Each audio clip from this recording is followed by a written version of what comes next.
अस्सलामु अलैकुम वरहमतुल्लाहि वबरकातुह। कैसे हैं आप लोग सब?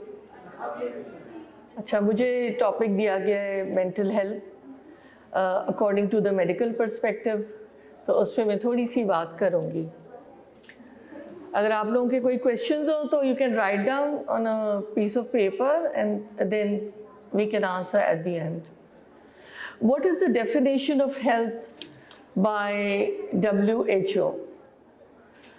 The WHO Constitution states that health is a state of complete physical, mental, and social well-being. It's not merely the absence of disease. So, इसमें नोट करने की बात है कि सोशल वेलबींग जो है ये एक डेफिनेशन है जिसमें सोशल वेलबींग का जिक्र है। What are the mental health statistics showing us? Over 1 billion people living with mental health conditions. More than 1 billion people live with mental health disorders throughout the world. This is the new data, again, according to WHO. So, conditions are like anxiety, stress, panic, depression, and the list goes on and on. उसके अलावा बहुत ख़तरनाक किस्म की बीमारियां भी हैं, लेकिन ये जनरल चीज़ें जो कि ज़रूरी होती हैं और मेरे ख़्याल है घर घर ये नज़र आ रही हैं। What does depression do actually?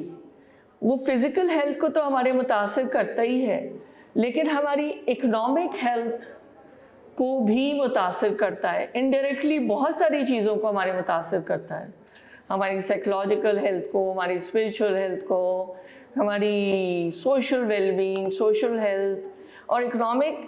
किस तरह से कह सकते हैं कि ज़ाहिर है if a person, a lady और अ मैन अगर वो अनप्रोडक्टिव हो रहा है या वो डिस्ट्रैक्ट हो रहा है अपने फोकस या गोल से, तो वो कैसे अपने आप को भी संभाल सकेगा फाइनेंशियली या अपनी फैमिली को संभाल सकेगा।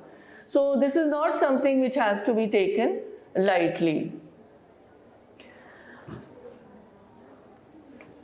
पाकिस्तान में prevalence 1 in 4, approximately 50 million people will experience mental health issues once in a lifetime or maybe more.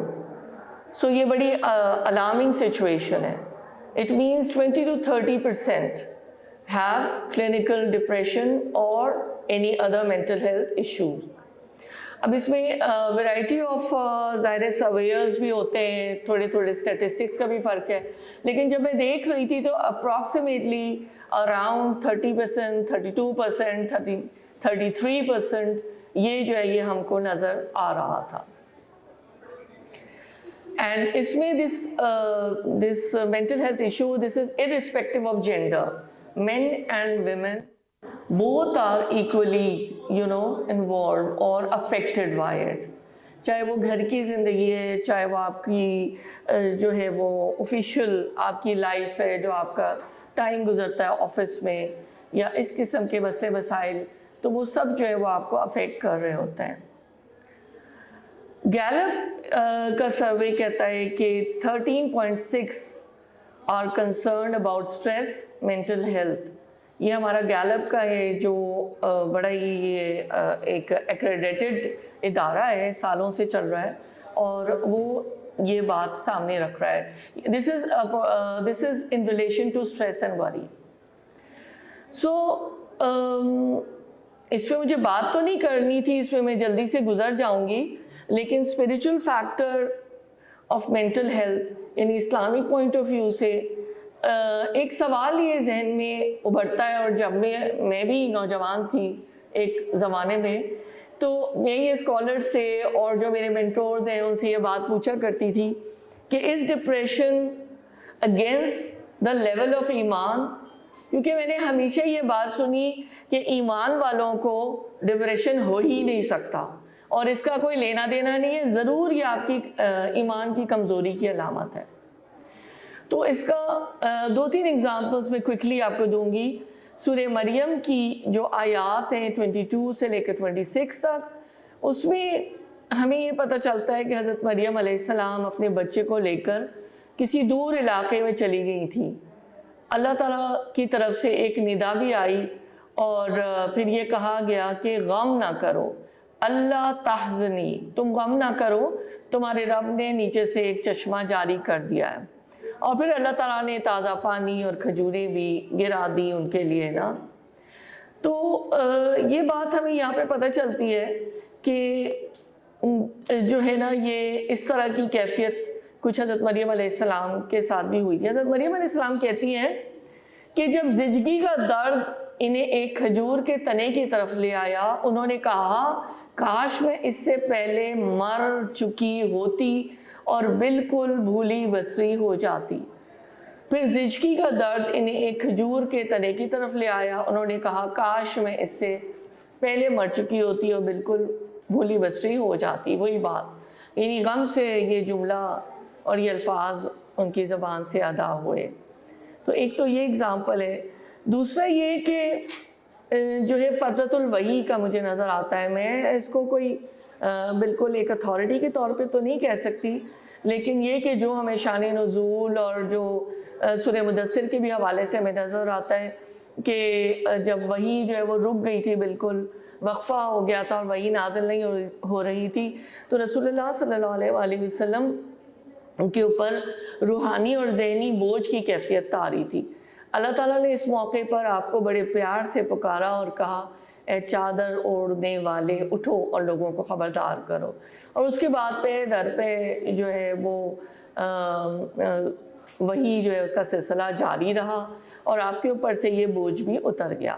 اسی طرح مجھے ایک اور اگزامپل لگتا ہے سورہ یوسف میں حضرت یعقوب علیہ السلام کا، کہ حضرت یوسف کے غم میں رو رو کر ان کی جو آنکھیں ہیں وہ سفید پڑ گئی تھیں، اور قرآن یہ کہتا ہے کہ وہ یہ کہتے ہیں اور وہ ان سے منہ موڑ کر کہنے لگے ہائے یوسف، اور غم کے باعث ان کی آنکھیں سفید ہو گئیں اور وہ دل ہی دل میں غم دبائے ہوئے تھے. تو اسلام میں غم محسوس کرنا کمزوری نہیں بلکہ انسانی فطرت ہے. پھر میڈیکل پرسپیکٹیو جو کہ میری اصل جو ہے مجھے جس پہ بات کرنی ہے کہ depression is not a taboo. Depression دنیا بھر میں تو جو میرا انالیسز ہے مجھے یہ نظر آتا ہے ڈپریشن، اسٹریس یا اس طرح کی جو بھی چیزیں ریلیٹڈ ہیں، اینگر ٹینٹرمز ہوتے ہیں، پینک ہوتی ہے، پینک اٹیکس جو پراپر ہوتے ہیں، تو لوگ تو کھل کر بات کر رہے ہیں. سیلیبریٹیز کا آپ کو نظر آتا ہوگا، اور پاکستان میں بھی ایک حد تک مجھے نظر آتا ہے کہ لوگ اب بات کرتے ہیں اور بتاتے ہیں کہ ہمارے ساتھ یہ ایک لو فیز گیا تھا اور کیسے ہم اس سے نکلے. تو میں یہ کہنا چاہتی ہوں، اور ابھی حالیہ جو ہماری ہی ایک شہر کی یونیورسٹی میں 2 واقعات ہوئے پیر در پیر، اس سے پہلے بھی کچھ سال پہلے کی بات ہے یہ 2021 کی، کہ ایک سائیکیٹرسٹ تھے، انہوں نے بھی سوسائڈ کی تھی اور وہ خود سائیکیٹرسٹ تھے. تو اس طرح کی چیزیں نظر آتی ہیں. اس میں ہمیں بات کرنے کی بہت ضرورت ہے، بجائے یہ کہ کوئی اپنی جان لے لے، یا اگر جیسے ہمیں اسٹوڈنٹ کا نظر آتا ہے کہ جان بھی اس کی بچ گئی، لیکن اس کی جان جو بچی وہ تو زندگی سے بھی بدتر تھی، کہ وہ اب کس حال میں، وہ فاطمہ میرے خیال نام ہے، وہ پڑی ہوئی ہے کہ اس کی ہڈیاں ساری چکنا چور ہو گئی ہے، اور آگے کیسی اس کی زندگی ہوگی، یہ ایک سوچ کر بھی جو ہے وہ غم افسوس ہوتا ہے بہت زیادہ. تو یہ بات سمجھ لی جائے کہ depression is not a taboo. اس کو جو ہے اس پہ کام کرنے کی بھی ضرورت ہے، شرم کرنے کی بالکل بھی ضرورت نہیں ہے.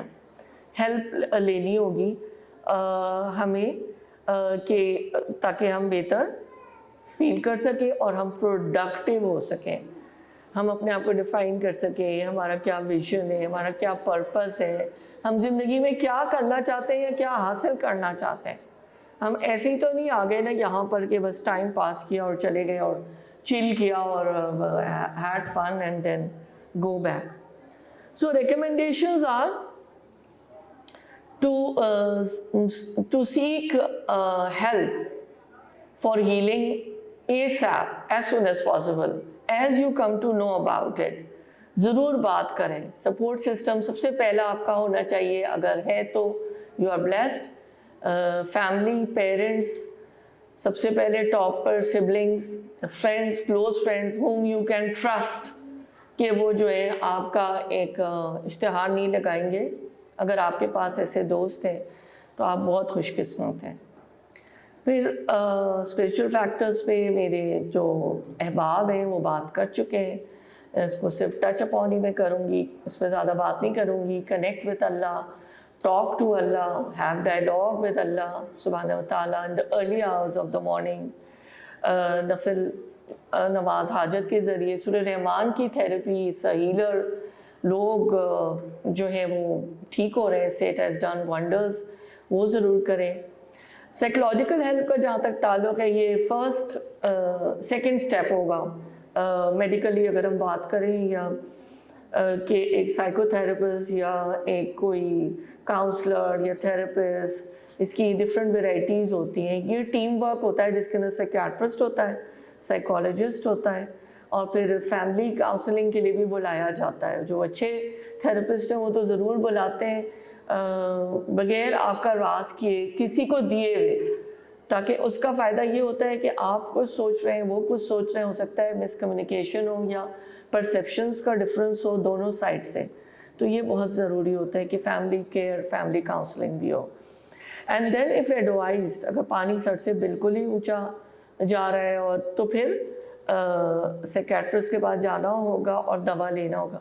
दवा के मामले में मैं ये कहना चाहूँगी कि जैसे डायबिटीज़ है, हाइपरटेंशन है, कैंसर है, इसकी जो है ऑन्कोलॉजी होती है, सारी चीज़ें होती हैं, जिसमें कोई शर्म ना करें कि अगर कोई दवा खाने कुछ अरसे के लिए पड़ रही है या लंबे अरसे के लिए भी अगर दवा लेनी पड़ रही है तो ट्रीटमेंट को अपने जारी रखें.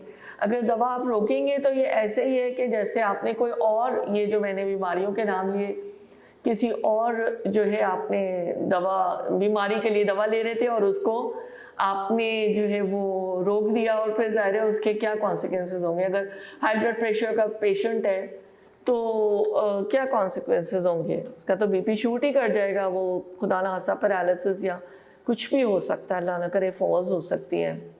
तो ये सारी चीज़ें बहुत ज़रूरी हैं.